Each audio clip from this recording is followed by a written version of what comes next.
When you think of the Jedi Purge, you probably think of Order 66 in the Imperial Dark Times, with Vader and the Inquisitors, whether those are the Legend or Canon Inquisitors, hunting down the survivors who had dispersed and gone into hiding around the galaxy. But there were at least two other Jedi Purges which nearly exterminated the Jedi Order. The first was thousands of years before the Clone Wars, and was arguably more successful, at least in the short term. But despite how successful it was, it remains almost entirely forgotten in some weird ways which we'll cover in today's video. Like the Jedi Purge, which began with Order 66, the first Jedi Purge had its roots in a galaxy-spanning war, where the Jedi became the reluctant generals of the Republic, the Mandalorian Wars. These began with the Mandalorian Crusades, preying on Republic border worlds until a pair of young Jedi Knights, Revan and Malak, began leading the Resistance, unsanctioned by the Jedi Council. Opinion within the Jedi as a whole was split, leading to a schism in the Order, as many, including Revan's master Aaron Kay and the Jedi Knight Meetra Surik, chose to assist the pair, while others heeded the Council's warning that involving themselves in the fighting too recklessly and too early could lead to darkness in the Order, causing an even bigger problem later, and keep that in mind. Turns out they may have had a bit of a point. The Mandalorian Wars ended in the year 3960 BBY, or before the Battle of Yavin, at the Battle of Malachor V.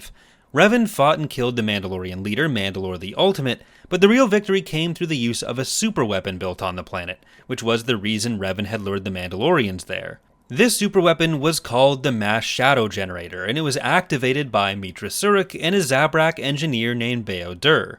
This was basically a massive gravity simulator, pulling in and demolishing the Mandalorian fleets as well as several of the Republic's own ships, winning the war but with a devastating cost in personnel, material, and moral quandaries to be explored in Knights of the Old Republic 2, at least where they didn't join the pile of cut content the game is famous for. The Mandalorian Wars had done a lot to reduce the Jedi's number already, but the aftermath would prove the Jedi Council may have had even more of a point in their warnings about darkness. Revan and Malak fell to the dark side, leading to the Jedi Civil War between Revan's Sith, made up of many of the Jedi who had followed him into the war, and the rest of the Republic, dwindling their numbers even more. But even after what seemed like a return to peace when Revan was redeemed, liked this video and subscribed for more, and then went and took down Malak, the long-term effects of Malachor were still waiting to demolish the Order.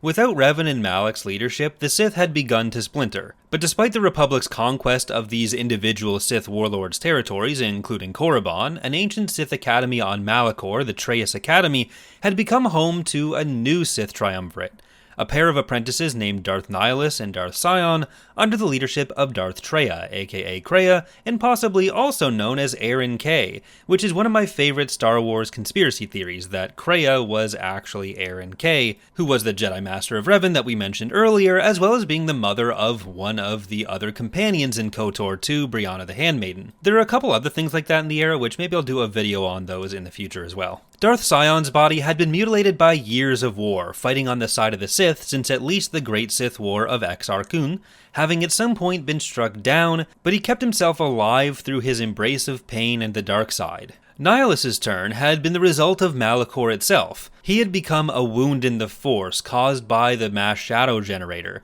instilling a hunger in him that could only be sated by draining the Force essence of other beings around him, which he did to other survivors who were trapped on Malachor until he was taken in by Kreia. Eventually, his body couldn't contain his power or his hunger, and he bound his spirit to his armor and mask, allowing him to continue to live, at least on a technicality, but turning him into essentially a force of nature more than a person. The members of the Triumvirate had different ideas on how to take down the Jedi. Kreia wanted to act slowly, with the ultimate goal of eradicating the control of the Force as a whole, taking out both the Jedi, and unbeknownst to her apprentices, also the Sith. That's a bigger side topic on Kreia's whole deal. But Sion and Nihilus, the lords of pain and hunger, had more immediate plans and tossed aside their master, literally.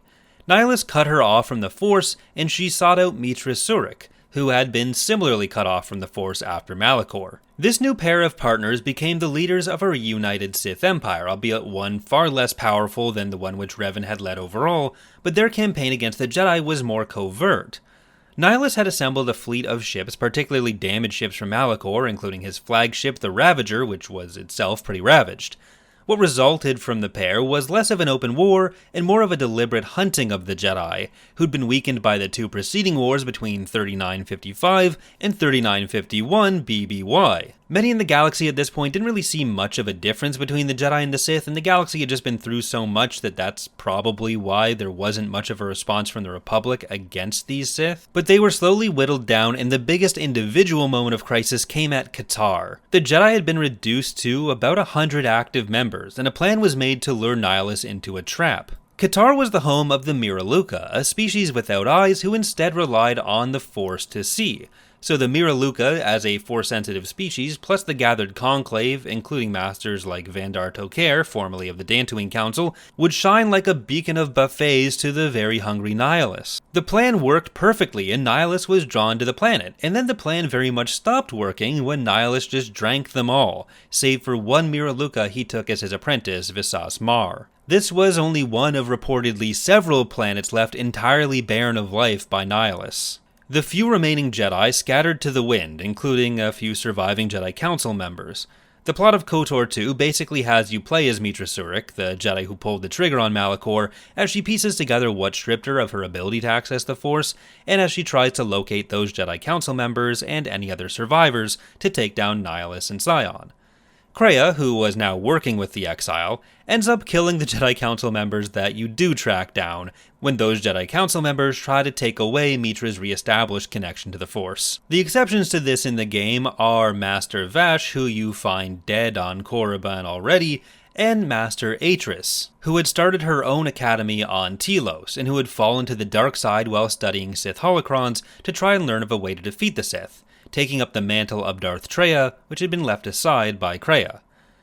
The Exile was able to convince Atris to turn away from the dark side, defeat Sion, Nihilus, and finally Kreia herself back on Malachor. But the damage to the Order was done.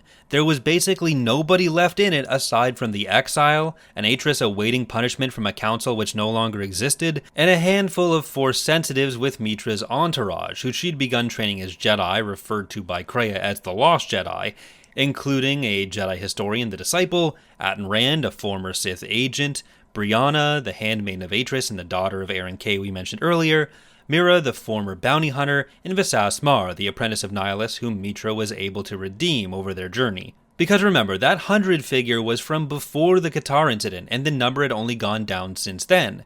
The text in the game is very clear that the Order is basically gone. Kreia talks about how they're going to have to re-establish the Order before she dies. Some former Jedi, like Bastila Shan, had managed to survive having left the Order and sat out the campaigns of the Sith Lords as she awaited the return of Revan, who'd left the known galaxy in search of a greater threat before the emergence of the Triumvirate. But despite what KOTOR 2 was clearly trying to do, one of the things that's always struck me as odd is, despite how successful this purge was at the time in Knights of the Old Republic 2, it barely registers at all as a blip on the radar of any other lore. I wouldn't expect most books in the later period to ever reference it or anything, but even in other media set at the same time, or which tied heavily into the events of the KOTOR games, making heavy reference to events in KOTOR 2 specifically, like the Revan novel, the Old Republic MMO, and source books, this purge is almost a non-factor. It's basically ignored.